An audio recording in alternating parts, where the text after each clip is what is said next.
Nós estamos num momento bastante importante. Tivemos ontem um ato muito significativo aqui no Palácio, o mais importante programa de crédito já anunciado na história do Brasil, tratando desde a questão do microcrédito e também criando oportunidades, linhas de financiamento novas para outros setores. E temos muitas notícias positivas. O presidente, você sabe disso, é uma pessoa muito otimista, que tem muita confiança e acredita no Brasil. E, naturalmente, que todos nós que fazemos parte da sua equipe também comungamos dessa mesma visão, dessa mesma disposição de trabalho. Nós queremos que hoje possa ser aqui uma oportunidade para que a gente possa aprofundar uma série de questões junto com vocês. Eu quero chamar a atenção de um aspecto que pode parecer até uma questão menor, mas quem conhece o presidente Lula sabe da maneira alegre, fraterna, amiga, que ele estabelece uma relação com todas as pessoas com quem ele convive. E também conosco, que fazemos parte da sua equipe, é assim com a imprensa e tudo mais. Eu acho curioso que, num evento tão importante quanto o de ontem, em que foram feitos anúncios tão significativos, no momento que o presidente Lula fez uma brincadeira como um recurso de retórica, e qualquer pessoa que estava lá presente percebeu que se tratava de uma forma generosa e carinhosa que o presidente Lula normalmente faz com as pessoas que ele quer bem, e ele fez uma brincadeira com o Alckmin, com o Haddad, com o Rui e com o Wellington. Nós tenhamos como manchete de boa parte da imprensa brasileira, não os anúncios. Tantos anúncios importantes, milhões de reais de crédito inédito, acabam secundarizados, como se aquela brincadeira tivesse sido uma crítica, uma bronca, uma reprimenda do presidente Lula, insatisfeito com a sua equipe, ou com aqueles ministros que ele citou, que na realidade foram os ministros que ele enxergou na hora que ele olhou para o lado. Então queremos aproveitar esse nosso encontro também para qualificar essa relação do governo com a imprensa, para que nós possamos também ter uma relação que valorize também aspectos importantes daquilo que diz respeito à política pública, ao país, à geração de empregos, ao crescimento da economia. Tantos fatos importantes, relevantes como ontem, e que acabaram ficando secundarizados por conta daquilo que, evidentemente, para qualquer pessoa que tinha boa vontade, bom senso e estava lá presente, viu que foi uma brincadeira. Desse jeito, o presidente Lula não vai poder nem brincar mais, né? É capaz de ele chegar aqui e fazer uma brincadeira como ele fez aqui no início, e isso ser mais importante de tudo aquilo que a gente vai tratar com vocês aqui no dia de hoje. Então, eu agradeço muito, espero que a gente possa aproveitar da melhor maneira possível esse nosso momento e que vocês possam também, né, fazer as perguntas, trazer as questões que vocês querem trazer, e a gente possa fazer desse momento um momento bastante importante para a imprensa brasileira, para o jornalismo brasileiro, e tudo aquilo que a gente vai conversar, com certeza vai ter uma enorme repercussão. Muito obrigado à presença de todos, muito obrigado à presença de todas, e eu vou, de imediato, passar a palavra para o presidente Lula.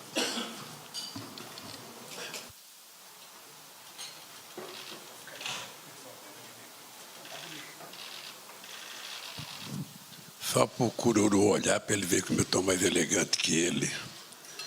Ficar morrendo de inveja. Olha,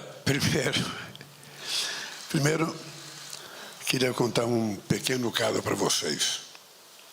Há muito tempo atrás, eu andava muito incomodado com as manchetes de jornais, normalmente criticando o PT. Eu lembro que nós fizemos uma reunião no Instituto Cidadania, na época, e convidamos os principais jornalistas dos principais órgãos de jornais, do Jornal do Brasil, na época, da Folha de São Paulo, do Estadão, do Jornal O Globo. E foram lá aqueles jornalistas mais importantes. Eu só lembro da Folha, que foi o Clóvis Rossi. E foi uma coisa organizada pelo Ricardo Couto, que a gente queria saber por que tanta manchete negativa contra o PT. E a lição que nós aprendemos é que se a gente não quiser a manchete negativa, a gente não tem que dar pretexto para que as pessoas façam as manchetes. Então é preciso que a gente pense o que vai falar, porque tudo que você falar pode virar uma manchete. E eu sei que nem sempre, ou normalmente, não é o jornalista que faz a manchete, o jornalista faz o artigo. A manchete tem um cara que faz o que o Pimenta faz para o governo, tenta vender da melhor forma possível o seu jornal. E a manchete é um atrativo. E eu disse para o Pimenta que ontem nós anunciamos, sem dúvida nenhuma, o mais importante programa de crédito e microcrédito que já foi lançado nesse país em 500 anos de história. É a primeira oportunidade em que a gente está tornando real aquele famoso discurso que eu faço sempre. Muito dinheiro na mão de poucos é concentração de riqueza. E pouco dinheiro na mão de muitos é distribuição de riqueza. O que nós fizemos foi uma quantidade de crédito, de proposta de crédito, que vai começar a funcionar a partir de agora. Muitos vão entrar em vigor a partir de julho, a partir de agosto. Mas, porque os bancos têm que se preparar, mas é a tese do governo de que ou o dinheiro circula ou a economia não cresce.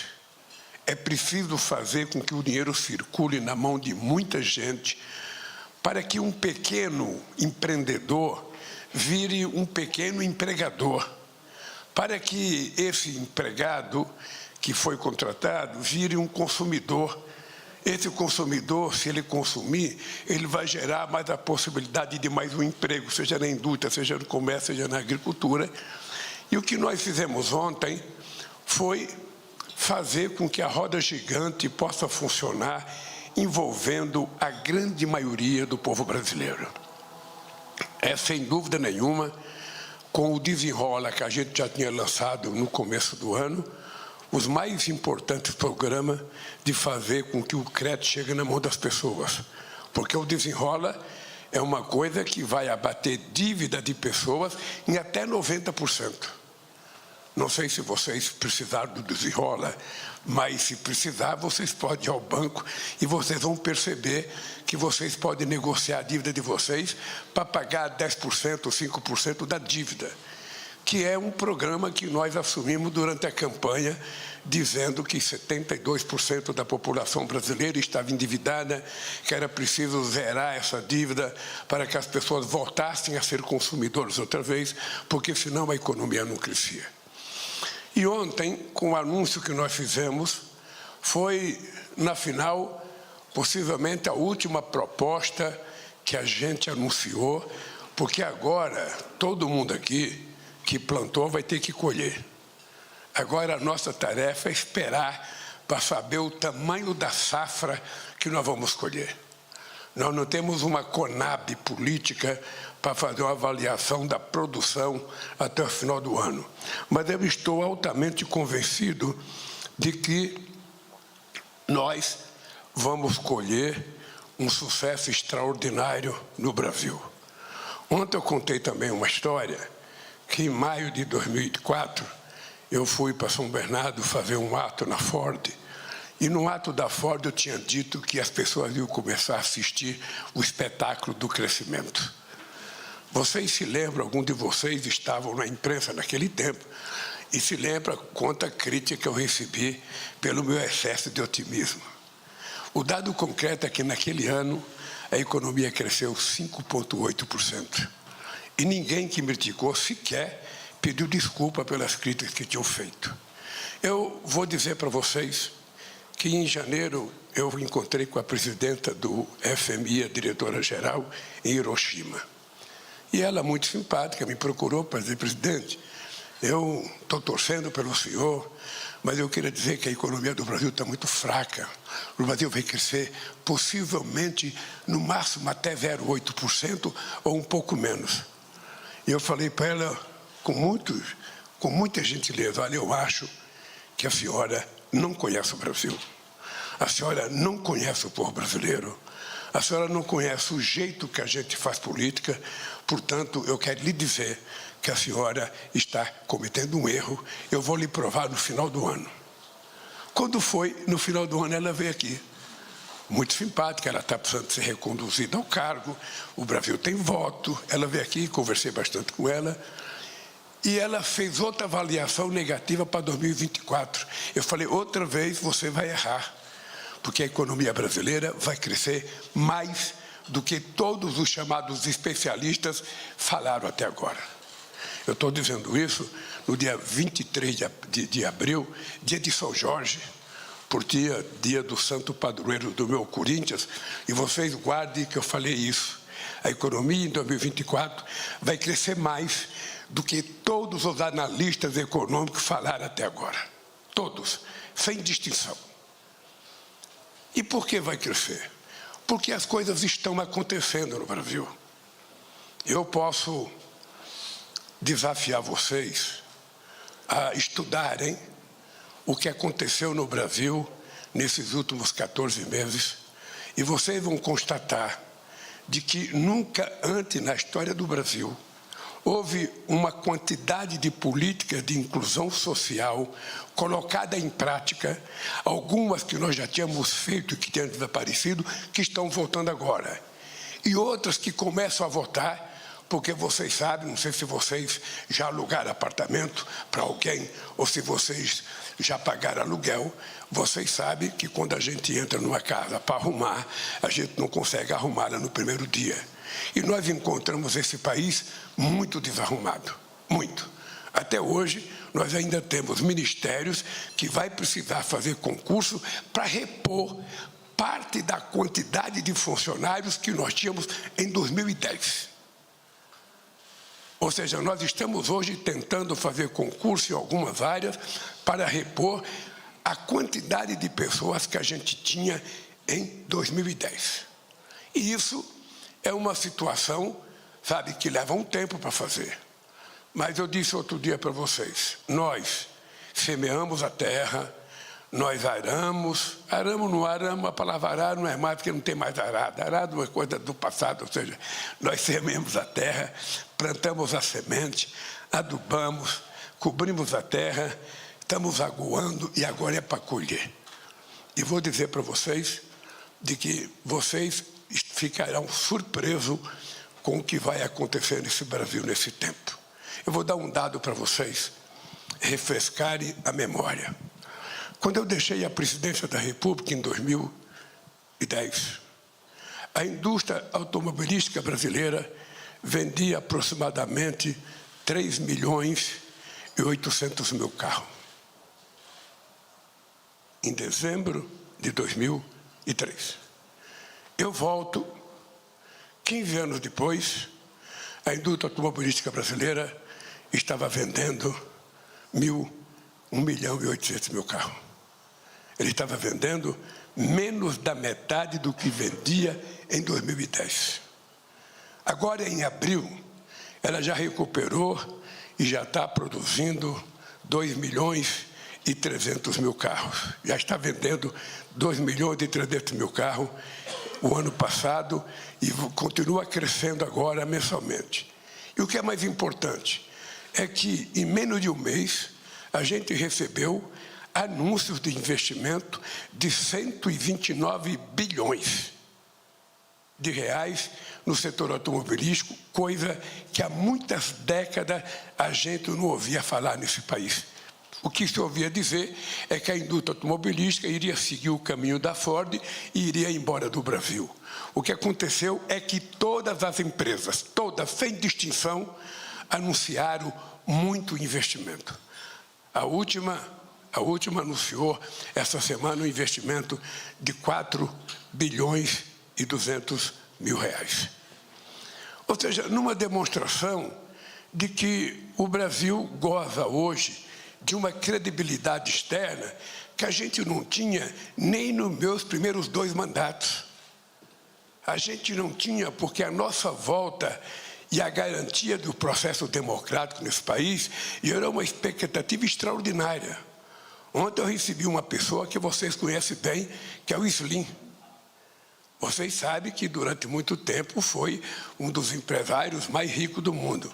Pois o Slim veio dizer aqui que ele está disposto a investir nos próximos anos 40 bilhões de reais no sistema de telecomunicações no Brasil. E de pronto vai começar a investir 17 bilhões de reais. Ontem eu recebi o pessoal de uma empresa de transporte marítimo, que trabalha com o porto, que veio anunciar também um investimento de 17 bilhões no Brasil, 8 bilhões ou 7 bilhões até 2006, e depois o restante, mais 5 anos para frente, para investir nos portos brasileiros. E assim está acontecendo na agricultura. Esses dias eu fui inaugurar um frigorífico em Campo Grande que estava autorizado para vender carne para a China desde 2018. E precisou, eu voltar à presidência desse país para exportar o primeiro container de carne para a China de um frigorífico que estava autorizado desde 2018. Eu tive o prazer de inaugurar a fábrica de hemoderivados em Pernambuco, em Goiânia. Essa fábrica começou quando eu era presidente em 2003, pois não aconteceu nada até eu voltar à presidência e, portanto, eu tive o prazer de inaugurar uma fábrica que começou a ser construída quando Humberto Costa era ministro da Educação, ministro da Saúde. Da mesma forma que eu vou a Nova Lima inaugurar uma fábrica, do companheiro Valfrido dos Marisguias, também uma fábrica que vai produzir, hemoglobina, uma fábrica que também, desde 2004, está sendo construída, pois eu tenho o prazer, como eu tenho muita sorte, eu vou inaugurar essa fábrica na próxima sexta-feira. Eu estou contando essas coisas para vocês porque eu acho que o Brasil vive um novo tempo. O Brasil vive um momento de expectativa. O Brasil vive um momento em que eu, como presidente da República, estou extremamente satisfeito e quero corroborar o que o Pimenta disse no começo. Nunca antes na história do país houve um programa de investimento de crédito como nós anunciamos ontem. Crédito para todo mundo. Crédito para todo mundo. Ou seja, na certeza de que não existe outra possibilidade do país crescer. Tem 2 coisas que fazem um país se desenvolver. É um país fazer investimento em educação e ter altamente mão de obra qualificada, ter uma forte engenharia, e a outra é ter crédito. Sem crédito, ninguém vai a lugar nenhum. O problema é que aqui no Brasil tudo é tratado como se fosse gasto. Emprestar dinheiro para pobre é gasto, colocar dinheiro na saúde é gasto, colocar dinheiro na educação é gasto, colocar dinheiro em qualquer coisa é gasto. A única coisa que parece investimento é superávit primário. Essa é a única coisa que se trata como investimento, é isso. Então, eu tenho dito que era preciso contratar os filólogos do mundo inteiro para eles darem uma definição do que é gasto e o que é investimento. O que é gasto? Quando os jornais que vocês trabalham investem no salário de vocês, é gasto ou é investimento? Obviamente que ele está fazendo um investimento, porque ele quer colher de vocês mais potencial de trabalho que vocês têm para oferecer. Se ele fosse aumentar o salário para desmotivar vocês a trabalhar, aí ele não iria dar aumento para vocês, aí seria gasto. Mas se ele der aumento e vocês ficarem motivados e fazer meia hora a mais de trabalho, fazer um artigo a mais, valer a mais, é um investimento que tem retorno. Eu sempre brigo com isso, Porque no Brasil, às vezes a gente discute assuntos, sabe, que é uma coisa muito secundária. O PT tem um filósofo chamado Vicentinho, que é deputado federal, foi presidente da CUT, que ele inventou uma máxima extraordinária. O importante é o principal, o resto é secundário. Então, partindo desse pressuposto, sabe, vamos discutir nesse bate-papo aqui o seguinte: o importante é o principal, sabe, o resto é secundário. Vocês estão livres para fazer as perguntas que vocês quiserem, do jeito que vocês quiserem, para a gente poder responder. Quem vai controlar as perguntas aqui é o nosso Crispiniano, que não é um cara tão alegre como eu, não é tão festivo como eu, sabe? Ele tem mais dificuldade. Só espero que ninguém faça uma manchete que eu dei bronca nele agora. Só espero. Então, gente, é o seguinte, vamos conversar com a franqueza que vocês esperam que um presidente da República possa conversar com a imprensa, tá? Eu quero terminar dizendo para vocês, se vocês conhecerem algum homem ou alguma mulher nesse país otimista, pode saber que eu sou mais otimista do que eles. Eu tenho tanta certeza do que vai acontecer nesse país que eu quero, quem sabe, quando chegar perto do final do meu mandato, fazer um café desse, sabe, tão pomposo como esse, para a gente poder discutir o que aconteceu no terceiro mandato do presidente Lula na República desse país. Dito isso, eu largo o microfone e passo o microfone para vocês.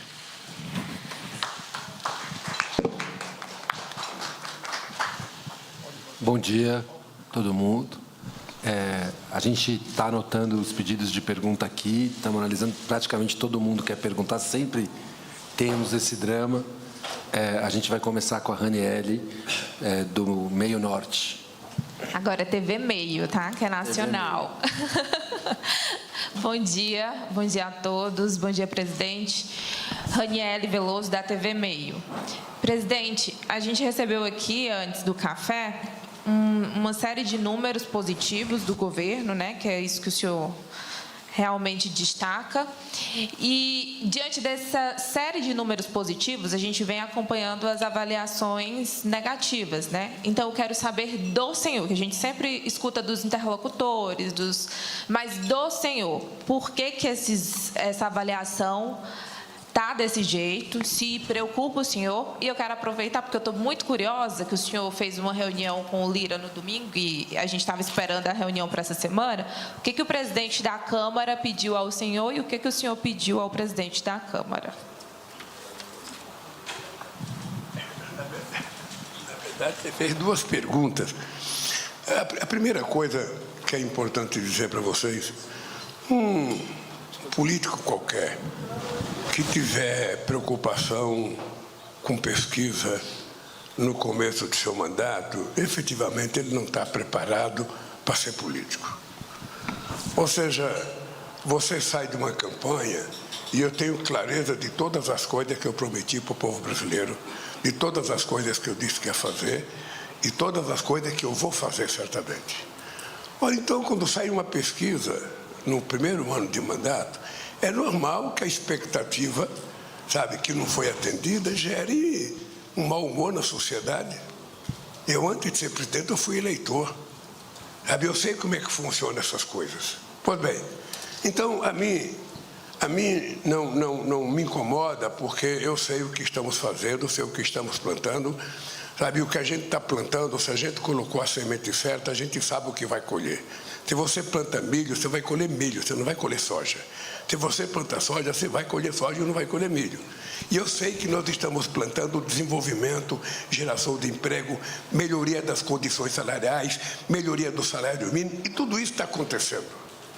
Tudo isso está acontecendo. Você pensa que eu esqueci, sabe, da cervejinha, da picanha? Eu não esqueci, eu ainda falo até hoje, de que o preço da carne já baixou, e tem que baixar mais. Tem que baixar muito mais, nós sabemos que tem que baixar mais. Ou você baixa o preço da comida ou aumenta o salário do povo. É a forma de você permitir que ele tenha acesso às coisas. E tudo isso está no nosso programa. Sabe, nós já fizemos a desoneração do imposto de renda até 2 salários mínimos. Está lembrado que eu tenho um compromisso de fazer até R$5.000 até terminar o meu mandato. E vou fazer. Tudo isso vai acontecer. Então, eu acho que no momento, sabe, que as coisas começarem a acontecer, o povo vai fazer a avaliação correta, sabe, do que está acontecendo no Brasil. As pessoas podem não gostar de um presidente, mas as pessoas podem gostar da política que está sendo colocada em prática nesse país. Isso também já aconteceu no Brasil. De forma que eu, sinceramente, não tenho, nesse instante, preocupação. O único dia que eu me preocupei com pesquisa, que eu quase não dormi à noite, foi em 1989. Eu estava disputando as eleições e eu fui visitar a hidrelétrica de Balbina, no Amazonas, que eu queria fazer uma denúncia de que a hidrelétrica de Balbina era um monumento à insanidade, porque fizeram um lago enorme para produzir pouca energia. Então, eu queria fazer uma denúncia. E quando chegou no aeroporto de Manaus, o meu amigo Ricardo Couto foi comprar o jornal e trouxe uma pesquisa que diz o seguinte: Lula cai de 3% para 2,75%. Eu, sinceramente, se eu pudesse, eu jogava o Ricardo Couto para fora do avião, sabe?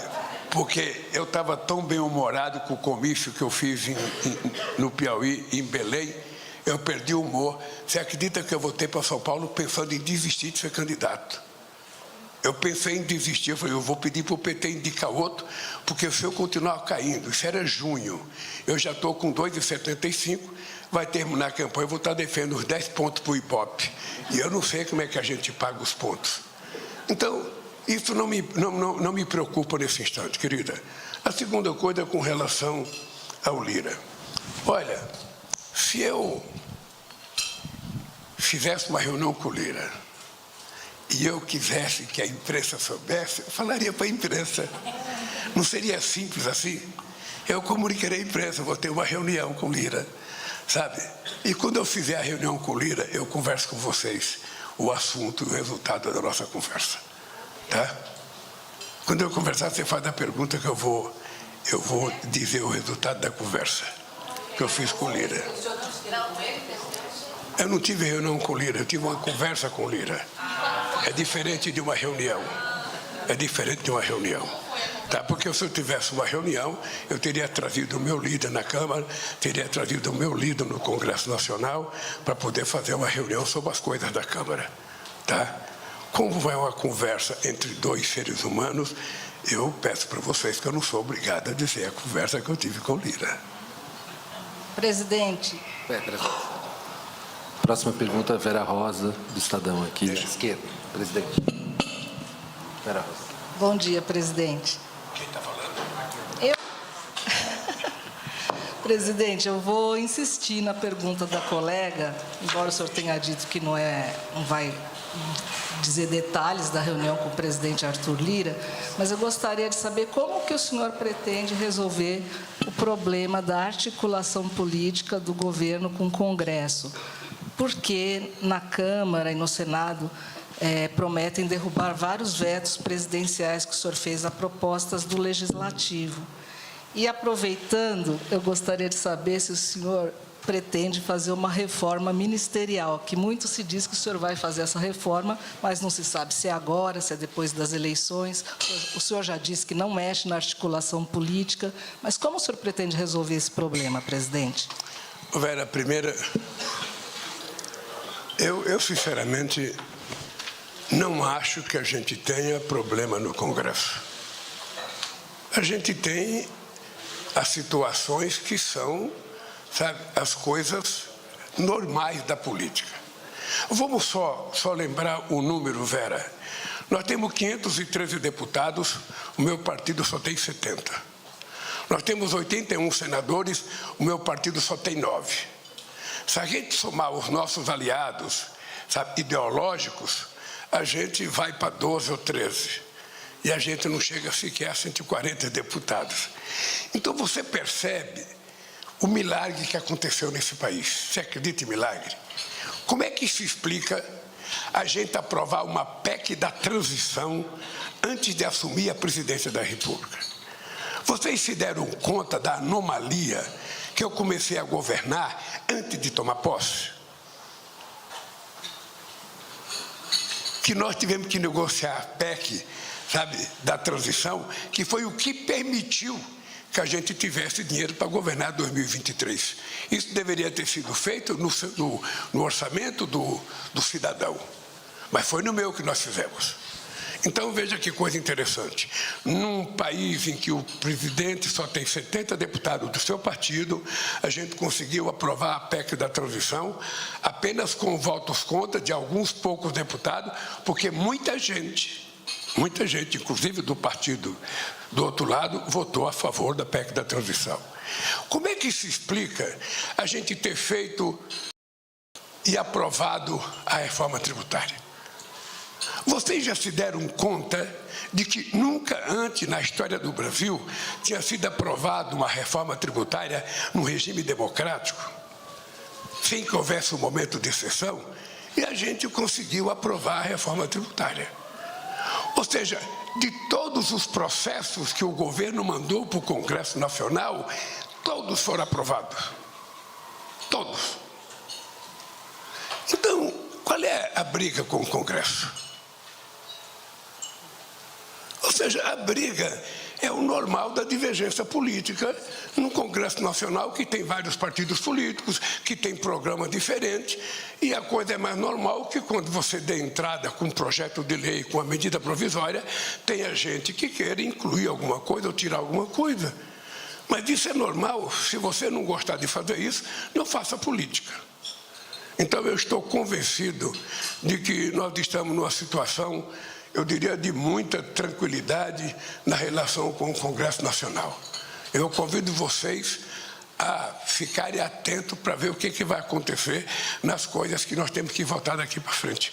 Todas as coisas vão ser aprovadas e todas as coisas serão acordadas na medida do possível com a presença do líder, sabe, do governo na Câmara, do líder do governo no Senado, no Congresso, com os ministros que são os ministros responsáveis pela matéria, com a participação, obviamente, da Casa Civil e do ministro da Organização Política. Isso vai acontecer, Vera, portanto, não tem nenhuma divergência, sabe, que não possa ser superada. Se não tivesse divergência, não haveria necessidade da gente dizer que são três poderes distintos e autônomos, cada um é dono do seu nariz.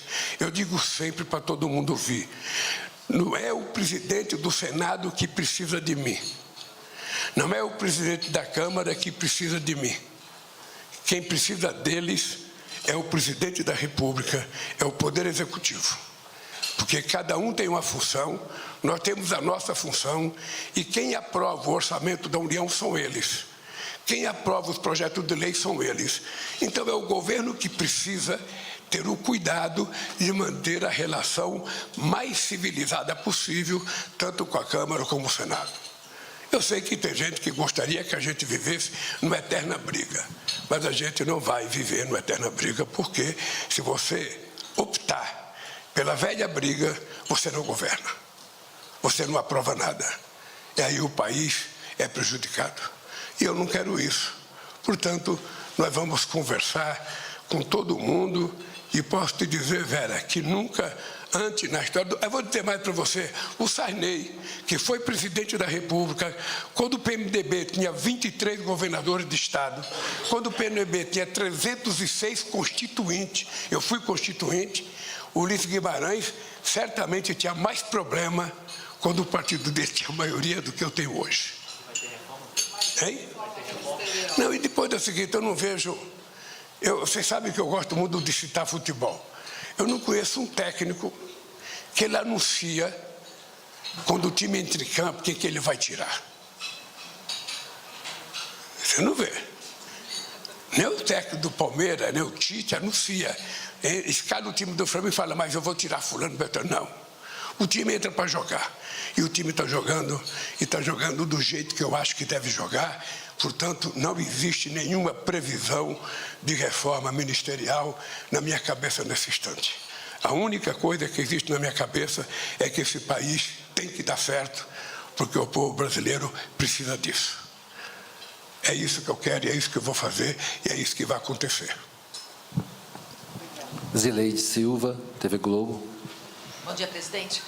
O senhor comemorou aqui, até nesse paper que nós recebemos e também, quando o senhor falou, da reforma tributária. Primeira vez que se aprova uma reforma tributária, mas agora começa uma parte extremamente difícil lá no Congresso. Ontem, o senhor esteve com o ministro Haddad. Segundo ele, os senhores definiram o texto que agora será encaminhado para o Congresso, para o presidente Lira, para o presidente Pacheco. O que o senhor pode adiantar? Ontem ele falava de algumas pendências que o senhor queria administrar com ele. Então, eu gostaria de saber, por exemplo, se é com relação à cesta básica, se é com relação à tarifa zero, o que o senhor pode adiantar e também pegando carona. Por exemplo, os relatores da reforma. Nós sabemos que o ministro Haddad, ontem ele falou isso para a gente, ele gostaria que continuassem os mesmos que fizeram essa primeira parte. Parece que o presidente Lira, com quem o senhor conversou no domingo, não quer repetir o mesmo relator. Como que está essa discussão? O que os senhores fecharam ontem, presidente? Então, veja, ontem nós fechamos a proposta final daquilo que vai para a regulamentação da reforma tributária. Foi muita coisa que nós discutimos ontem. Então, nós vamos levar uma proposta que está de acordo com o governo. Obviamente que nós sabemos que, quando chegar na Câmara, ela pode ser, mudada. As pessoas podem acrescentar, as pessoas podem tirar e as pessoas podem votar do jeito que nós mandamos. O que seria ideal, do ponto de vista dos interesses da Fazenda, que já trabalhou na aprovação do projeto principal, é que você tivesse o mesmo relator. Porque o cara já está familiarizado, o cara já participou de todas as discussões, você poderia ganhar tempo. Eu não sei se já está decidido pelo presidente da Câmara que não. O que é importante, na minha opinião, é que se pudesse ser apenas um relator, e se o relator pudesse ser o mesmo, mas quem indica o relator é o presidente da Câmara. Então, longe de mim querer indicar um relator para cuidar da política tributária. Longe de mim. É o papel do presidente da Câmara, é o papel dos deputados. Eu só gostaria que as pessoas levassem em conta isso. É que quem já foi relator do projeto principal está muito familiarizado, já fez negociação, já conversou com os outros partidos políticos, já conversou com as lideranças, poderia facilitar a tramitação da regulamentação. Bom, mas isso é um problema do presidente Arthur Lira, não é um problema meu nesse instante. Eu sei que é um desejo do governo de que seja o mesmo, mas entre o desejo e acontecer, depende muito do que acontecer no debate entre os partidos políticos no Congresso Nacional. Cesta básica e alíquota, presidente, houve algum avanço? Não, houve. Nós melhoramos tudo que a gente poderia melhorar. Eu não vou detalhar aqui o que é que nós fizemos, mas nós estamos, muito, mas muito certo de que é preciso facilitar a vida do povo. E facilitar a vida do povo é a gente cobrar, nada da cesta básica. Joaquim, do Brasil 247. Ali, presidente. Olá, bom dia, presidente. Eu gostaria de mudar um pouco. Porra, Joaquim, eu estava pensando, eu fiquei, quem é aquele velhinho que está ali sentado? Sou eu, presidente, é uma honra estar aqui entrevistando o senhor. Eu que cubro a sua trajetória há muito tempo. E eu gostaria de trazer aqui para a pauta um tema da Lava Jato. O senhor foi vítima, talvez, do que tenha sido o maior erro judicial da história, que foi a Lava Jato e que resultou em várias perseguições. E agora nós estamos vendo de certa forma, hoje, a correição do CNJ, você tem investigações em várias frentes e o processo que pode resultar na cassação do Sérgio Moro. Eu pergunto ao senhor, como é que o senhor acompanha, como é que o senhor vê o que está ocorrendo agora em relação à Lava Jato, não como presidente, mas como quem foi vítima desse erro judicial? Ô Joaquim, eu queria só te pedir desculpas, porque eu não consigo me separar da figura do presidente e voltar a ser o cidadão Lula. O cidadão Lula está exercendo o mandato de presidente da República e eu, sinceramente, embora é um tema que eu gostaria de falar muito, eu prefiro não comentar uma coisa que está tramitando na Justiça. O certo é que eu provei o que eu precisava provar estou de volta à presidência da República para fazer o que eu acho que tem que ser feito nesse país. Esse é um processo histórico, Joaquim. Essa coisa não se resolve numa década. Essa coisa vai levar tempo. Porque a verdade é o seguinte, é que se você tem gente que tentou transformar os autores, sabe, daquele episódio em heróis, as pessoas têm dificuldade de voltar atrás. Então leva um tempo de maturação para muita gente acordar do que aconteceu nesse país, descobrir o que foi feito nesse país, discutir os benefícios e os malefícios desse país. Como está agora, sabe, tramitando no Conselho Nacional de Justiça, eu prefiro não dar palpite para ninguém dizer que eu estou querendo fazer interferência. Eu só espero que antes que a natureza, sabe, me dê um final de vida, a verdade venha à tona para o povo brasileiro nunca mais ser vítima de uma mentira, sabe, que talvez foi a maior mentira contada na história da República desse país. Então, eu acho que um dia o povo brasileiro vai saber a verdade. Você sabe que tem coisas que demoram muito para vir à tona, mas vem, um dia vem. Então, eu só queria te pedir desculpa para não tecer maiores comentários, porque o Conselho de Justiça está analisando.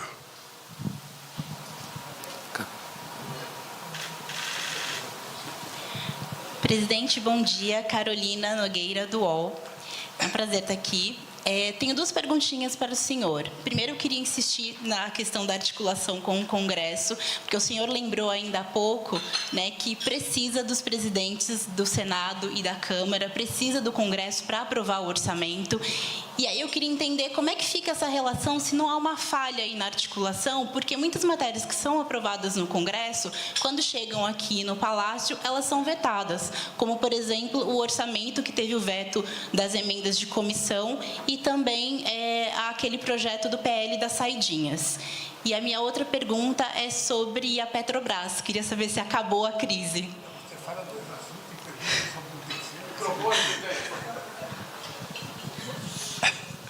Aí é que está a jornalista esperta, sabe? Ela fala dois assuntos, mas ela quer saber de um terceiro que ela não falou. Deixa só te contar uma coisa. Quando a gente manda um projeto de lei para o Congresso Nacional, o Congresso tem o poder de melhorá-lo, de piorá-lo, ou de não votar.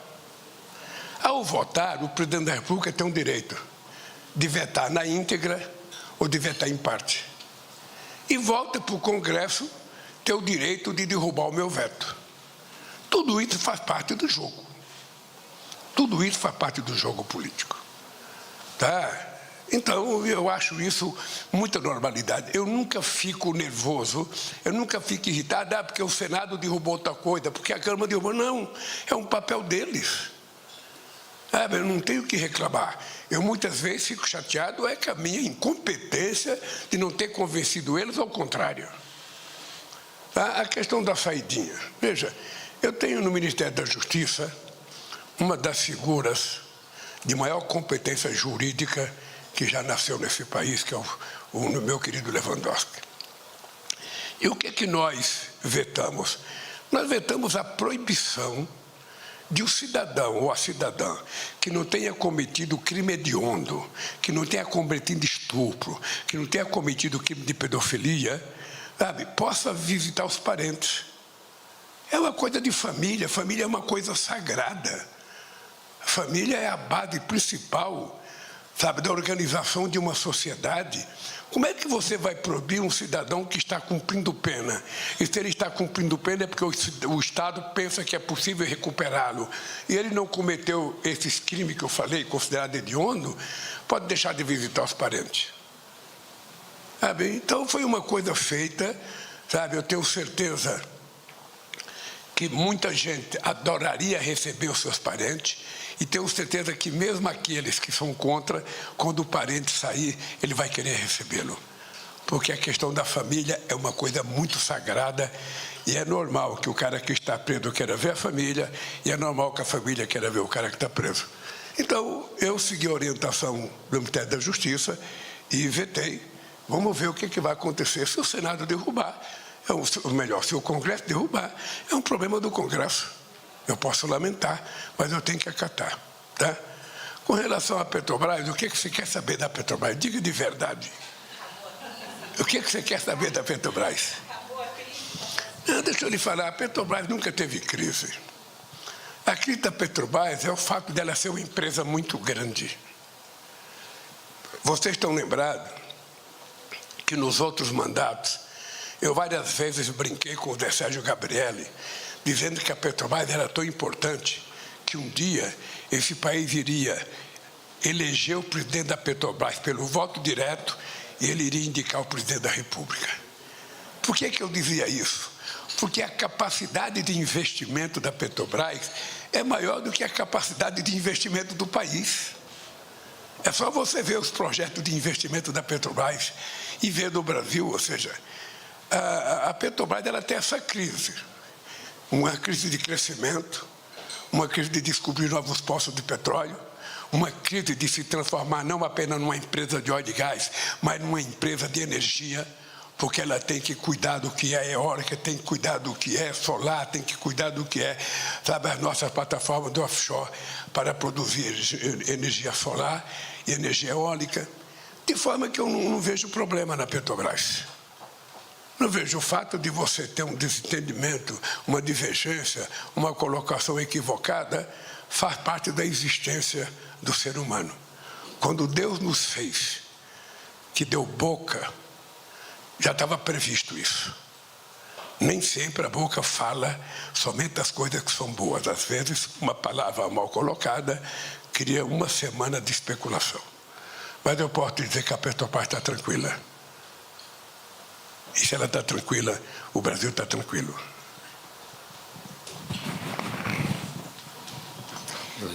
Bom dia, presidente. Luiz Vilela, do ICL Notícias. É um prazer estar aqui com o senhor.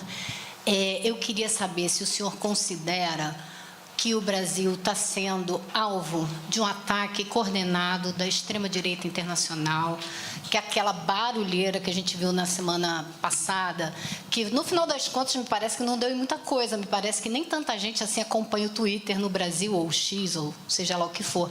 Mas se isso é um peso, e se o Brasil, de alguma maneira, está sendo exemplo de enfrentamento de forma democrática a essas forças.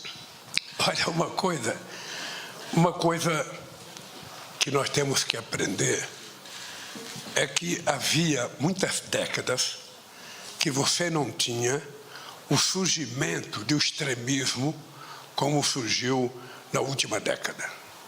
Isso vem na verdade, desde a manifestação de 2013 em São Paulo, sabe? Que isso vem acontecendo. A gente vem vendo o crescimento do extremismo. Sabe? Isso é uma coisa internacional, não é uma coisa do Brasil. E pelo que eu vejo de informação, eu sou considerado persona não grata, sabe, pela extrema-direita do mundo inteiro. Há quem diga em reuniões deles que eu sou a figura mais visada por eles, que o Lula precisa ser destruído. E por que isso? É porque a nossa volta à presidência do Brasil, eu não sei se vocês já viajaram depois que eu voltei a ser presidente, se vocês já tiveram contato com outros países. A minha volta à presidência do Brasil gerou uma expectativa de otimismo nas relações diplomáticas internacionais que eu até então não conhecia. Só para vocês terem ideia, em 14 meses, eu participei de uma reunião com 60 países da União Europeia e da América Latina. Depois eu participei de uma outra reunião com 54 presidentes da União Africana. Depois eu participei de uma reunião do G20. Depois eu participei de uma reunião dos BRICS. Depois eu participei de uma reunião na Guiana, uma reunião do CARICOM com 15 países do Caribe. E depois eu participei da CELAC em São Vicente e Granadina com 33 países. Se você somar essa quantidade de países, ou seja, eu já me reuni com mais dirigentes partidários nesses 14 meses do que todos os 8 anos passados. E porque há uma expectativa muito grande com relação ao Brasil. E uma expectativa muito grande com relação ao simbolismo da volta da democracia nesse país. Vocês sabem que o Brasil tinha se transformado num país importante, num país que era levado em conta na geopolítica. Vocês sabem a importância que o Brasil passou a ter no G20, que o Brasil passou a ter nos BRICS. Vocês sabem a importância que o Brasil passou a ter na discussão com a União Europeia. Na medida em que a democracia, se esvai, na medida que a democracia se enfraquece no Brasil, ou seja, o Brasil ficou como se fosse paira, diante do mundo. Ninguém vinha aqui e ninguém queria receber o Brasil. Quando nós voltamos, parece que houve, uma alegria internacional com a volta da democracia no Brasil. E eu acho que isso é extremamente importante, porque isso está permitindo, que a gente faça uma discussão política de fundo. Se você pegar a América Latina, você imagina o que era a América Latina com Lagos ou Michelle Bachelet, com Cristina ou com Kirchner, com Lugo no Paraguai, com Tabaré ou com Pepe Mujica no Uruguai, com o Chávez na Venezuela, com o Evo Morales na Bolívia. Era uma América do Sul com 80% dos governos, de compromisso com a esquerda, de compromisso, com a tese, de um Estado socialmente justo. Eu não vou dizer social-democrata, porque tem gente que não quer ser. Então, mas era uma América do Sul progressista. Se você pegar a América do Sul hoje, você percebe que houve um retrocesso, exatamente pelo crescimento da extrema-direita, pelo crescimento da xenofobia, pelo crescimento do racismo, da perseguição às minorias, a pauta de costumes, muitas vezes com assuntos retrógrados. Isso ganhou corpo. E por isso o Brasil ganha destaque.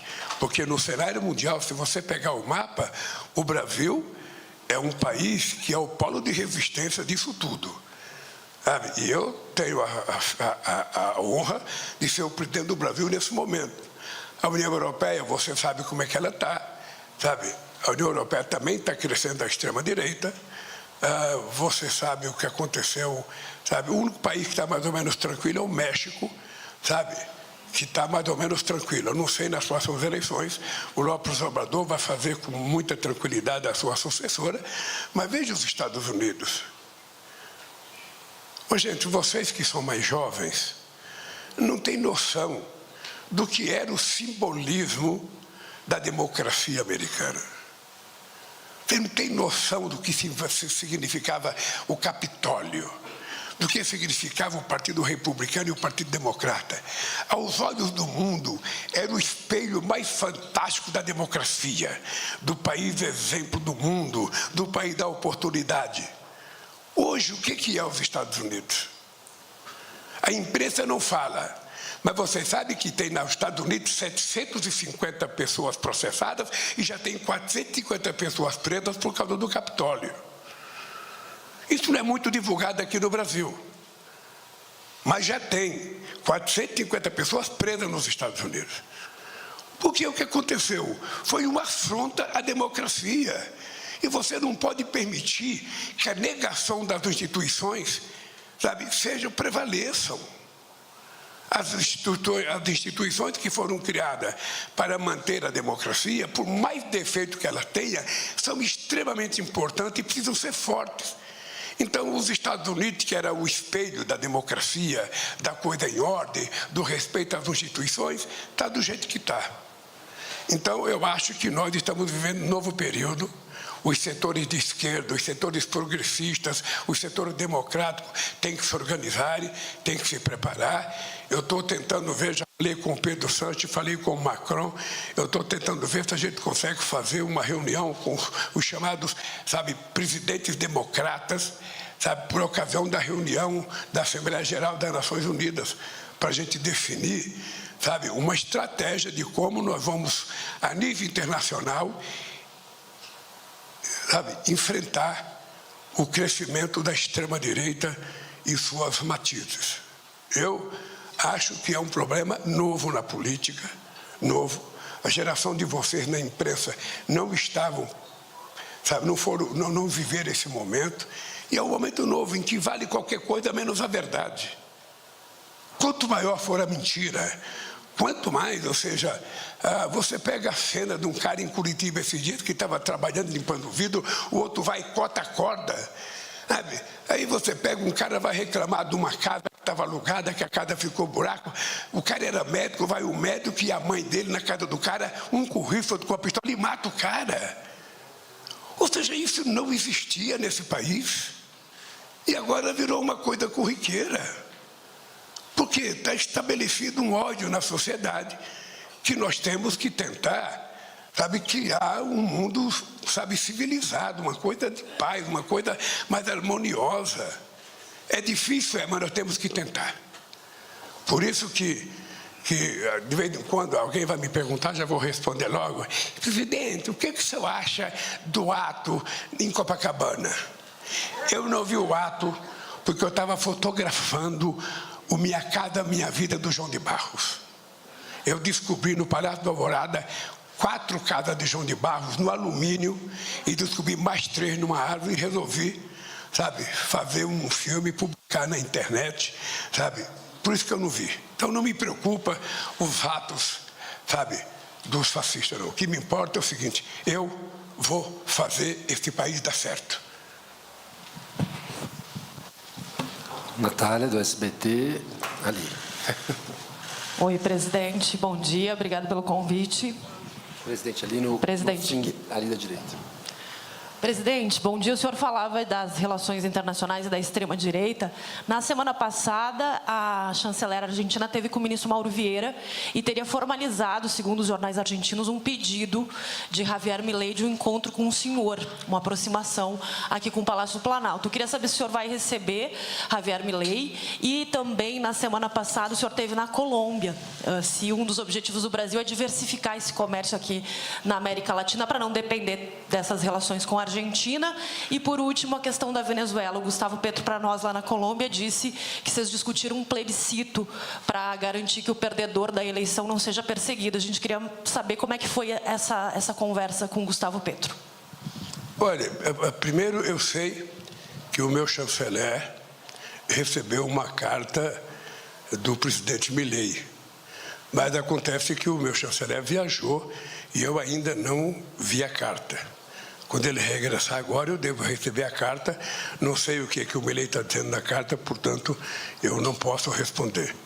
A única coisa que eu posso adiantar é que, depois que eu leio, eu tenho interesse de que a imprensa saiba o que o presidente da Argentina, sabe, quer conversar com o Brasil.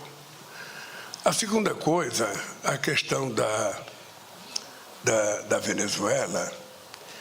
Está acontecendo uma coisa extraordinária. A oposição toda se reuniu, a oposição está lançando um candidato único, vai ter eleições. Eu acho que vai ter acompanhamento internacional sobre as eleições, há interesse de muita gente de querer acompanhar.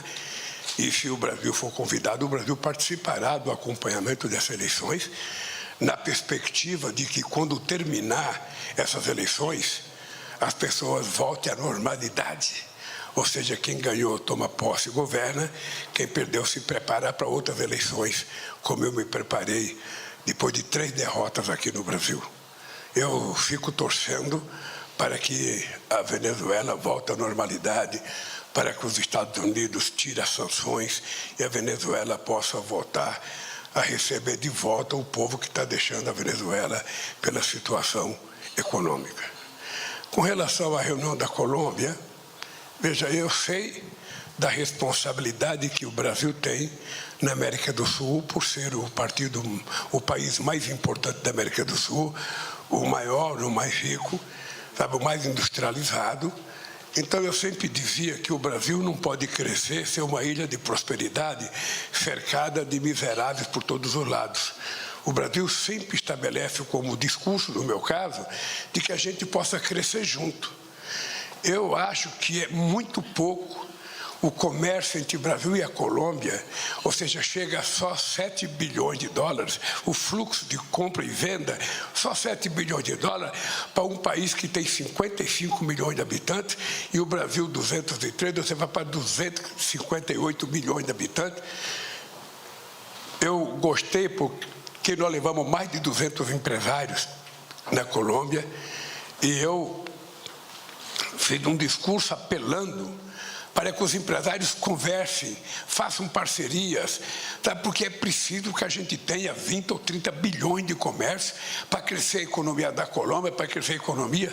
Nós estamos trabalhando um processo de integração que está sendo coordenado pela Simone Tebet, que a gente está, sabe, concluindo, sabe, ferrovias e pontes e também via marítima, ou seja, de Manaus a Manta, no Equador, antes de chegar a Manta, você tem uma entrada num rio que vai para a Colômbia, você está discutindo estrada e ferrovia, sabe, para o Chile, para a Colômbia e para o Peru. Ou seja, se a gente fizer esse sistema de integração, a gente vai diminuir o tempo de viagem dos produtos do norte do país para o sul, para a China, em 10 mil quilômetros. Ou seja, é uma coisa extraordinária e significa, de concreto, o Brasil tendo mais acesso, sabe, aos países asiáticos. Então, nós estamos trabalhando com afinco isso, e eu fui mostrar para o companheiro Petros de que a Colômbia não pode ser um país distante do Brasil e nem o país ser um país distante da Colômbia. Nós temos 1.644 quilômetros de fronteira.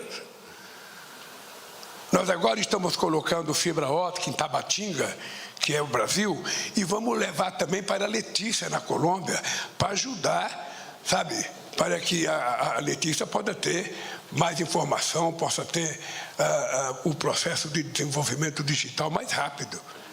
Então, nós vamos ter no Chile, eu vou para o Chile em maio. Em maio eu vou para o Chile, e no Chile eu espero que o Boric esteja convidando para a reunião as pessoas que participaram do Consenso de Brasília, aquela primeira reunião que eu fiz aqui depois que eu fui reeleito, para que a gente possa discutir o que a gente vai fazer de integração na América do Sul e também de integração política.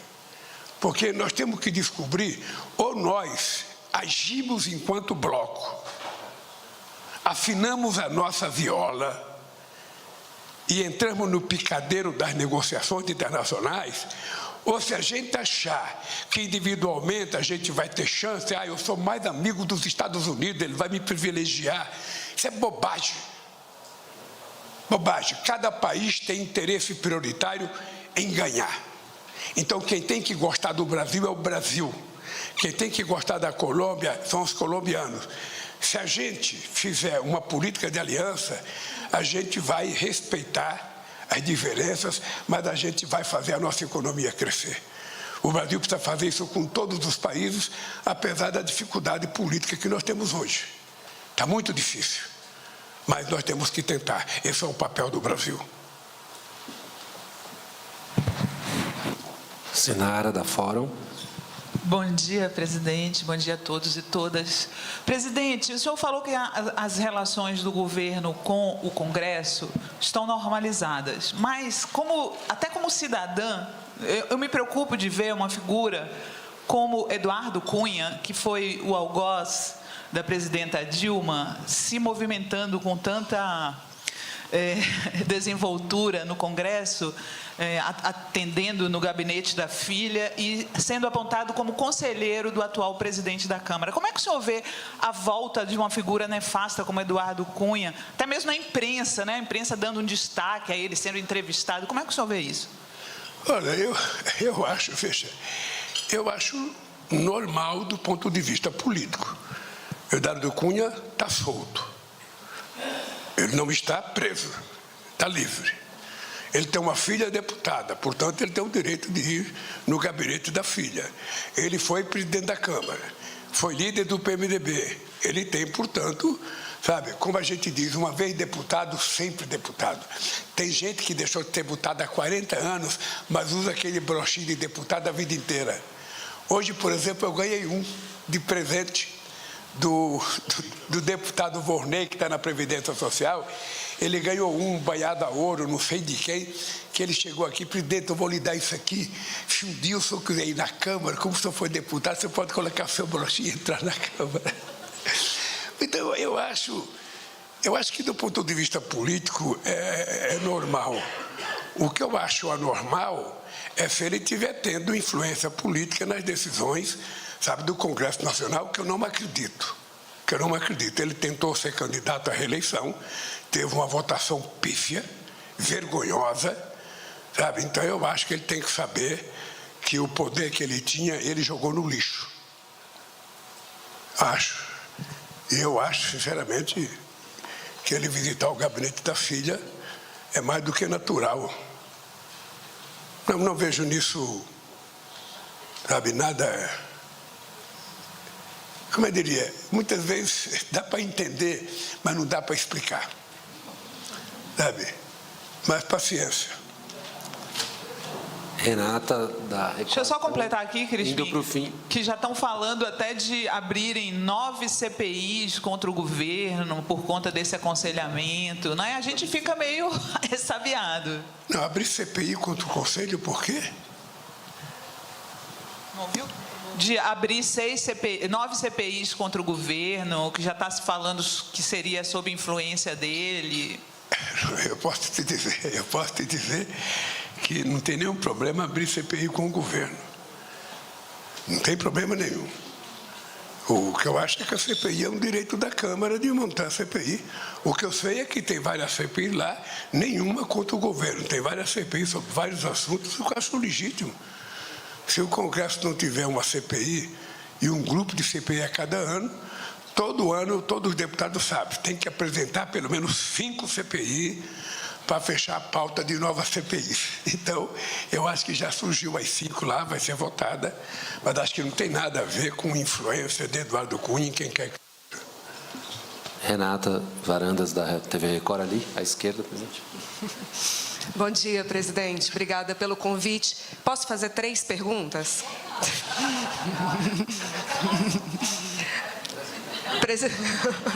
Já até sentou. Se fizer 3, eu vou anotar.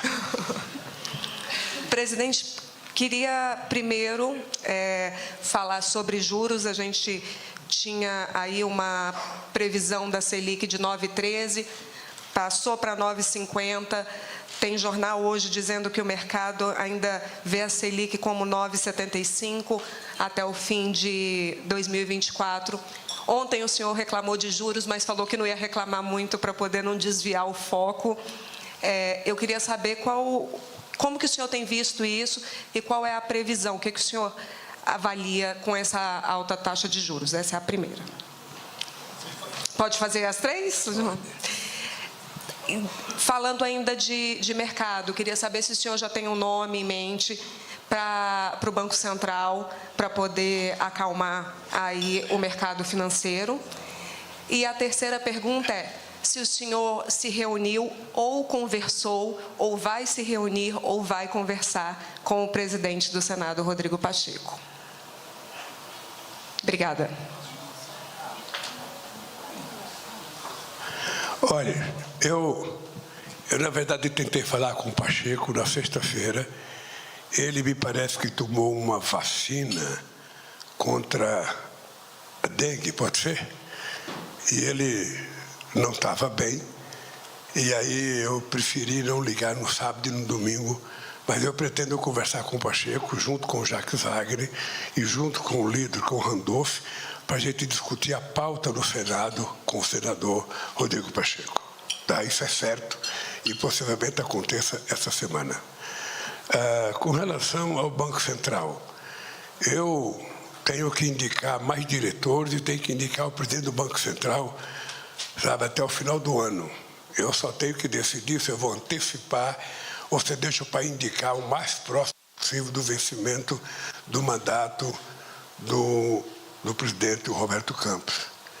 Sabe? Então, quem já conviveu com Roberto Campos 1 ano e 4 meses, não tem nenhum problema viver mais 6 meses. Sabe? O que eu espero é que o Roberto Campos, ele leva em conta que o Brasil não corre nenhum risco. Gente, esse país, quando eu cheguei na presidência da República, era triste você ver esse país, todo ano, receber um casal de economistas do FMI para fiscalizar as contas do país.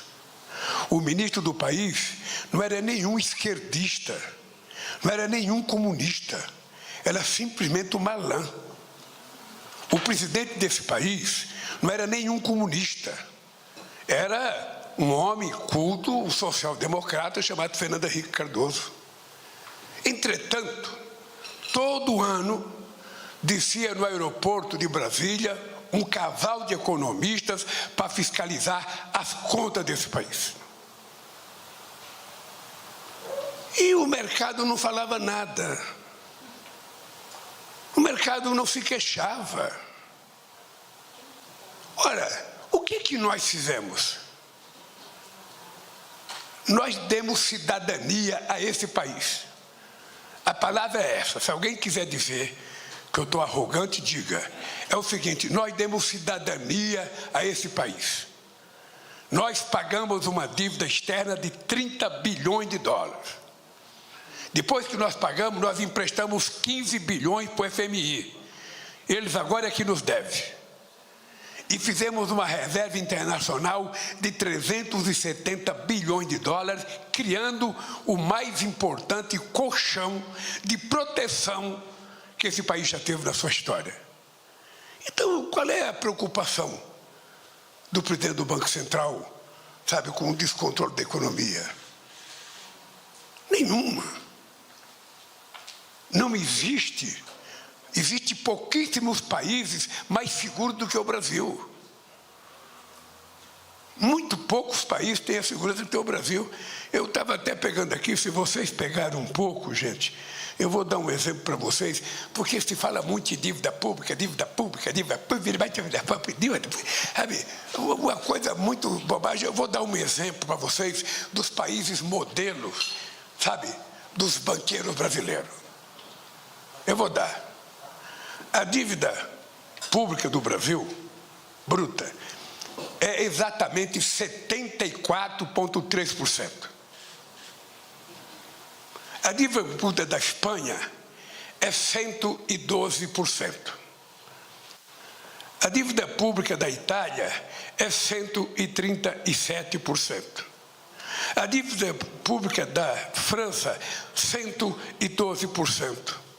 Da Índia, 86%. Do Japão, 237%. Da China, 83%. E dos Estados Unidos, 123%. Esse país é um país muito seguro. O que nós precisamos é que as pessoas, sabe, preocupadas com o mercado, precisam ter responsabilidade com esse país. Esse país não pode ficar todo dia tomando susto de que o mercado não gostou disso, não gostou daquilo. O mercado está ganhando muito dinheiro com essa taxa de juros. Isso é que tem que ficar claro para a sociedade. E o presidente do Banco Central tem que saber que quem perde dinheiro com essa taxa de juros alta é o povo brasileiro. São os empresários brasileiros que não conseguem dinheiro para investir. É isso que está em jogo. Mesmo dizendo isso, eu tenho toda a paciência do mundo, porque eu tenho que esperar até dezembro para mudar o Banco Central, sabe? Então veja como nós somos tranquilos. A outra pergunta que a nossa amiga faz é sobre a taxa de juros. Eu já falei. Mas é isso, gente, é isso. É por isso que a gente, eu não sei se vocês estão lembrados, não são muito jovens, não lembro. Mas no meu outro mandato, nós tínhamos no BNDES uma coisa chamada TJLP. Era uma taxa de juros de longo prazo. Então, toda vez que o companheiro Meirelles falava, presidente, eu vou ter que aumentar o juro em 0, não sei quantos %. Eu nunca fui contra, porque eu disse para o Meirelles, você vai ser presidente do Banco Central, você faça o que tem que fazer. Eu só quero ser comunicado, porque tem coisa que a gente tem que discutir. E foi assim, 8 anos. O que é que acontece? Eu disse para o Meirelles, olha, você vai aumentar a taxa de juros, eu vou reduzir a TJLP. Por quê? Porque a TJLP era a taxa de juros que os empresários pegavam para fazer investimento de longo prazo no BNDES. E fizemos isso. E qual foi o desastre que aconteceu com o Brasil? Quando veio a crise de 2008, todo mundo assustado, eu disse que a crise seria uma marolinha nesse país. Vocês sabem o quanto eu apanhei porque eu falei isso. Vocês sabem o quanto eu apanhei. E o que aconteceu? O Brasil foi o último país a entrar na crise e o primeiro a sair. E terminei o meu mandato com a economia crescendo 7,5%, quase que com pleno emprego nesse país. É isso que aconteceu. O mercado nunca me agradeceu. Nunca. Mas se você pegar a gestão do ex-ministro da Fazenda desse país, e vocês imaginaram o que foi gasto a nível de desoneração, sabe, de isenção fiscal por conta do processo eleitoral, vocês vão conversar com a Haddad e chega a 300 bilhões de reais. E vocês viram o mercado falar alguma coisa? Não falou. Então, eu quero dizer para vocês o seguinte, com todo o respeito ao mercado, eu gosto mais do Brasil do que o mercado. Eu quero mais bem ao futuro desse país do que o mercado. E o meu papel é fazer as coisas para que 203 milhões de brasileiros possam levantar todo dia de manhã, almoçar, tomar café, jantar, estudar. Aliás, não sei se vocês prestaram atenção ontem, nós anunciamos mais uma coisinha no pé de meia. Nós incluímos mais 1.200.000 meninos e meninas para receber o pé de meia. Ou seja, é possivelmente a coisa mais extraordinária que vai acontecer daqui a 4 ou 5 anos, quando essa meninada terminar o ensino médio e poder entrar numa faculdade com uma poupancinha que nós queríamos para eles. Isso tem que ser pensado, inclusive, para outros, para os alunos do Instituto Federal. Eu sei, tem informação que tem estudante que muitas vezes não tem o que almoçar. Nós precisamos pensar nos restaurantes universitários. Cabe a gente não apenas criar faculdade, mas dar o direito deles comerem. Então, essa é uma preocupação.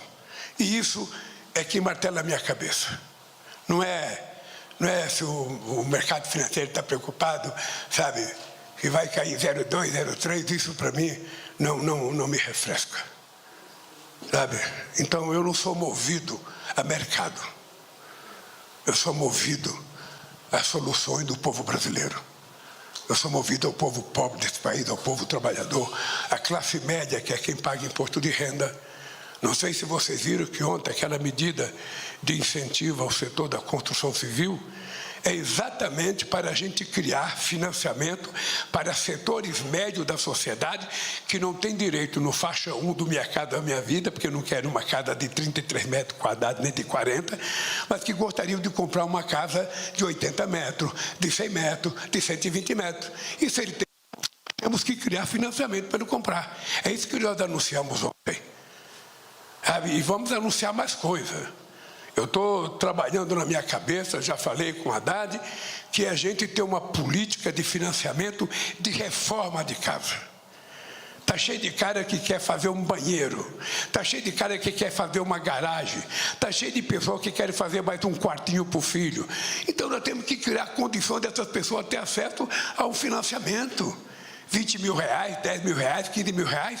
Vamos colocar esse dinheiro para circular. Quanto mais o dinheiro estiver circulando na mão do povo, mais emprego a gente vai ter, mais salário a gente vai ter e mais crescimento vai acontecer no PIB brasileiro. É isso, companheiros. É isso que nos preocupa. E eu falei para o Pimenta, esse café meu está muito demorado. Nós precisamos fazer café pelo menos mensal. Eu só não vou fazer uma manhãneira, porque vocês não gostam de acordar cedo. Mas, não sei se vocês sabem, o presidente do México, ele tem uma coisa chamada manhãneira. Todo segunda, terça, quarta, quinta, sexta, ele levanta às 6 horas da manhã, com toda a imprensa grande já não vai mais, ou seja, mas vai os blogs, vai, e ele todo santo dia fala com a imprensa. Eu não vou fazer isso porque se não tiver assunto tem fofoca, então é melhor a gente fazer de tempos em tempos. Imagina, Zuleide, você tendo que levantar às 5h30 da manhã. Não, vamos deixar você dormir até às 7, 8 horas. Eu levanto todo dia às 5h30 da manhã, porque eu gosto de fazer um pouco de ginástica. Eu não sou que não Pimenta, que está engordando, eu não gosto de fazer ginástica. Então, todo dia, 5h30 da manhã, o Lulinha está acordado fazendo esteira. Não é como o Kennedy, que não manda, que fica paralisado, tão jovem e não se cuida. Então é isso, gente. Olha, de coração, obrigado pela gentileza. É até bom você perguntar. Deixa eu falar uma coisa para vocês. Até as greves, eu acho legal. Seguinte, esse povo, deixa eu lhe falar, querida, esse povo, eles estavam, que nem eu estava em 78, quando nós fizemos as primeiras greves na Scania. A última greve tinha sido feita em 1968, em Contagem, em Osasco, em Contagem, em Minas, em Osasco. Aí depois nós ficamos 10 anos sem fazer greve. Quando nós fizemos a primeira na Scania, em maio de 78, nós mudamos um pouco a história do sindicalismo brasileiro. O pessoal estava muito, sabe, reprimido. Eles não faziam greve há muito tempo, não tinha aumento de salário há muito tempo. Nós estamos preparando aumento de salário para todas as carreiras. E vão ter aumento. Nem sempre é tudo que a pessoa pede. Muitas vezes é aquilo que a gente pode dar.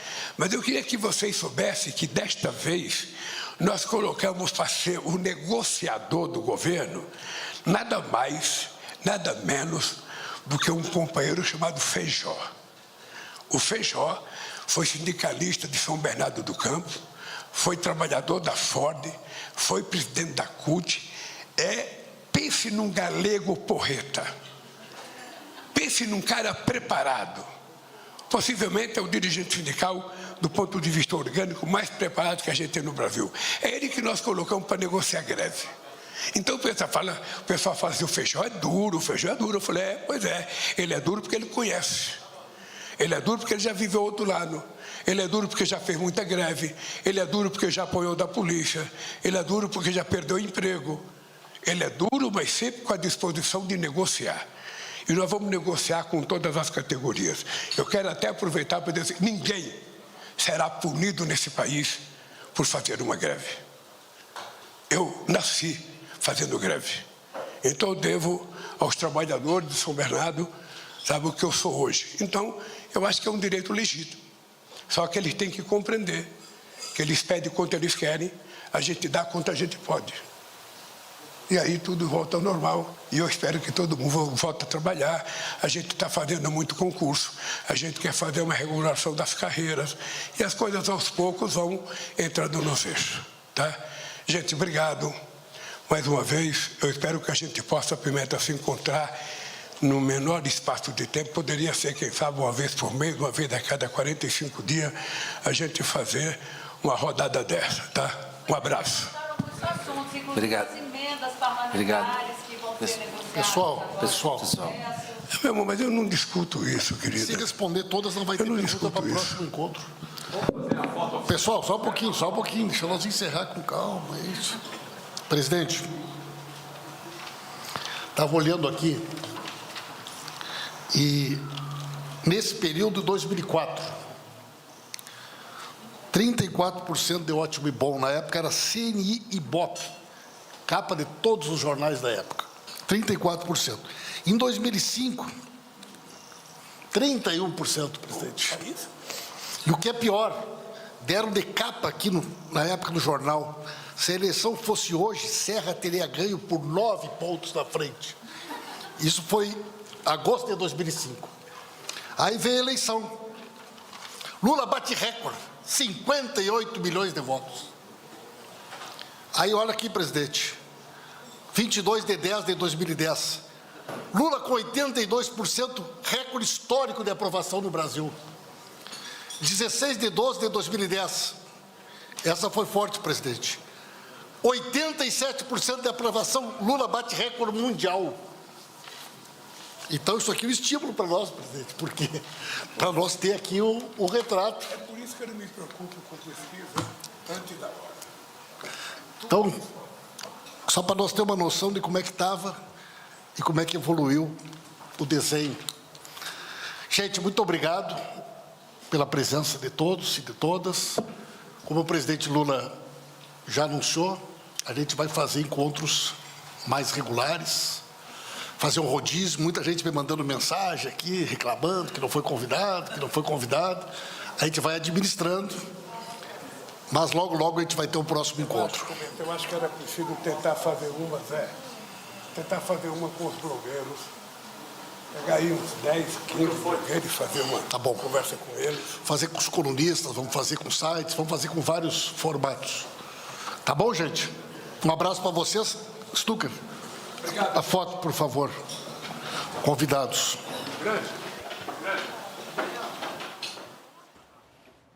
Você conferiu ao vivo aqui no Canal Gov o café da manhã do presidente Lula com jornalistas. Esse encontro com a imprensa foi aqui em Brasília, no Palácio do Planalto. Vamos rever agora alguns trechos dessa conversa com jornalistas. Logo no começo da entrevista, o presidente Lula reforçou a confiança na economia brasileira em 2024 e destacou a volta dos programas sociais no país. A economia em 2024 vai crescer mais do que todos os analistas econômicos falaram até agora. Todos, sem distinção. E por que vai crescer? Porque as coisas estão acontecendo no Brasil. Eu posso desafiar vocês a estudarem o que aconteceu no Brasil nesses últimos 14 meses e vocês vão constatar de que nunca antes na história do Brasil houve uma quantidade de políticas de inclusão social colocada em prática, algumas que nós já tínhamos feito e que tinham desaparecido, que estão voltando agora. O presidente foi perguntado sobre como tem visto as pesquisas de opinião que apontam queda na aprovação do governo. Lula reafirmou compromissos e disse que o caminho contrário de crescimento da avaliação é questão de tempo. Político qualquer que tiver preocupação com pesquisa no começo de seu mandato, efetivamente ele não está preparado para ser político. Ou seja, você sai de uma campanha e eu tenho clareza de todas as coisas que eu prometi para o povo brasileiro, de todas as coisas que eu disse que ia fazer e todas as coisas que eu vou fazer certamente. Ora, então, quando sai uma pesquisa no primeiro ano de mandato, é normal que a expectativa, que não foi atendida, gere um mau humor na sociedade. Eu, antes de ser presidente, eu fui eleitor. Eu sei como é que funcionam essas coisas. Pois bem, então, a mim não me incomoda, porque eu sei o que estamos fazendo, sei o que estamos plantando. O que a gente está plantando, se a gente colocou a semente certa, a gente sabe o que vai colher. Se você planta milho, você vai colher milho, você não vai colher soja. Se você planta soja, você vai colher soja e não vai colher milho. E eu sei que nós estamos plantando desenvolvimento, geração de emprego, melhoria das condições salariais, melhoria do salário mínimo, e tudo isso está acontecendo. Eu ainda falo até hoje de que o preço da carne já baixou e tem que baixar mais. Tem que baixar muito mais, nós sabemos que tem que baixar mais, ou você baixa o preço da comida ou aumenta o salário do povo. É a forma de você permitir que ele tenha acesso às coisas. E tudo isso está no nosso programa. Nós já fizemos a desoneração do imposto de renda até 2 salários mínimos. Está lembrado que eu tenho um compromisso de fazer até R$5.000 até terminar o meu mandato. E vou fazer. Tudo isso vai acontecer. Então, eu acho que no momento, que as coisas começarem a acontecer, o povo vai fazer a avaliação correta, do que está acontecendo no Brasil. A possibilidade de uma nova reforma ministerial também foi uma pergunta dos jornalistas. Mas, segundo Lula, no momento, não há planos para isso. O time está jogando e está jogando do jeito que eu acho que deve jogar. Portanto, não existe nenhuma previsão de reforma ministerial na minha cabeça nesse instante. A única coisa que existe na minha cabeça é que esse país tem que dar certo, porque o povo brasileiro precisa disso. No momento em que parte do Congresso defende a derrubada do veto do presidente para a proibição total da chamada saidinha, Lula esclareceu em que situação é a favor dessa saída temporária de presos. A questão da saidinha. Veja, eu tenho no Ministério da Justiça uma das figuras de maior competência jurídica que já nasceu nesse país, que é o meu querido Lewandowski. E o que nós vetamos? Nós vetamos a proibição de um cidadão ou a cidadã que não tenha cometido crime hediondo, que não tenha cometido estupro, que não tenha cometido crime de pedofilia, sabe, possa visitar os parentes. É uma coisa de família, família é uma coisa sagrada. A família é a base principal, sabe, da organização de uma sociedade. Como é que você vai proibir um cidadão que está cumprindo pena? E se ele está cumprindo pena é porque o Estado pensa que é possível recuperá-lo. E ele não cometeu esses crimes que eu falei, considerado hediondo, pode deixar de visitar os parentes. Sabe? Então, foi uma coisa feita, sabe? Eu tenho certeza que muita gente adoraria receber os seus parentes e tenho certeza que mesmo aqueles que são contra, quando o parente sair, ele vai querer recebê-lo. Se o Congresso derrubar, é um problema do Congresso. Eu posso lamentar, mas eu tenho que acatar. O presidente também falou sobre a situação da Venezuela. No próximo dia 28 de julho, o país vizinho terá eleições e a oposição ao governo de Nicolás Maduro escolheu o diplomata Edmundo González para concorrer. Na avaliação de Lula, a Venezuela precisa voltar à normalidade. A questão da Venezuela, está acontecendo uma coisa extraordinária. A oposição toda se reuniu. A oposição está lançando um candidato único, vai ter eleições. Eu acho que vai ter acompanhamento internacional sobre as eleições, há interesse de muita gente de querer acompanhar. E se o Brasil for convidado, o Brasil participará do acompanhamento dessas eleições, na perspectiva de que, quando terminar essas eleições, as pessoas voltem à normalidade. Ou seja, quem ganhou toma posse e governa, quem perdeu se prepara para outras eleições, como eu me preparei depois de 3 derrotas aqui no Brasil. Eu fico torcendo para que a Venezuela volte à normalidade, para que os Estados Unidos tirem as sanções e a Venezuela possa voltar a receber de volta o povo que está deixando a Venezuela pela situação econômica. Até dezembro, quando termina o mandato do atual presidente do Banco Central, Roberto Campos Neto, o presidente Lula precisa indicar um novo nome para a função. Até lá, Lula cobrou que a taxa básica de juros no país continue caindo e disse que, nesse sentido, não há o que temer. Com relação ao Banco Central, eu tenho que indicar mais diretores e tenho que indicar o presidente do Banco Central, sabe, até o final do ano. Eu só tenho que decidir se eu vou antecipar ou se deixo para indicar o mais próximo possível do vencimento do mandato do presidente Roberto Campos. Sabe? Então, quem já conviveu com Roberto Campos 1 ano e 4 meses, não tem nenhum problema viver mais 6 meses. Sabe? O que eu espero é que o Roberto Campos ele leva em conta que o Brasil não corre nenhum risco. E fizemos uma reserva internacional de 370 bilhões de dólares, criando o mais importante colchão de proteção que esse país já teve na sua história. Então, qual é a preocupação do presidente do Banco Central, sabe, com o descontrole da economia? Fechando a entrevista, o presidente trouxe uma novidade. Disse que pretende lançar uma política para o financiamento de reformas de casas. A gente tem uma política de financiamento de reforma de casa. Está cheio de cara que quer fazer um banheiro. Está cheio de cara que quer fazer uma garagem. Está cheio de pessoas que querem fazer mais um quartinho para o filho. Então, nós temos que criar condições dessas pessoas ter acesso ao financiamento. 20 mil reais, 10 mil reais, 15 mil reais. Vamos colocar esse dinheiro para circular. Quanto mais o dinheiro estiver circulando na mão do povo, mais emprego a gente vai ter, mais salário a gente vai ter e mais crescimento vai acontecer no PIB brasileiro.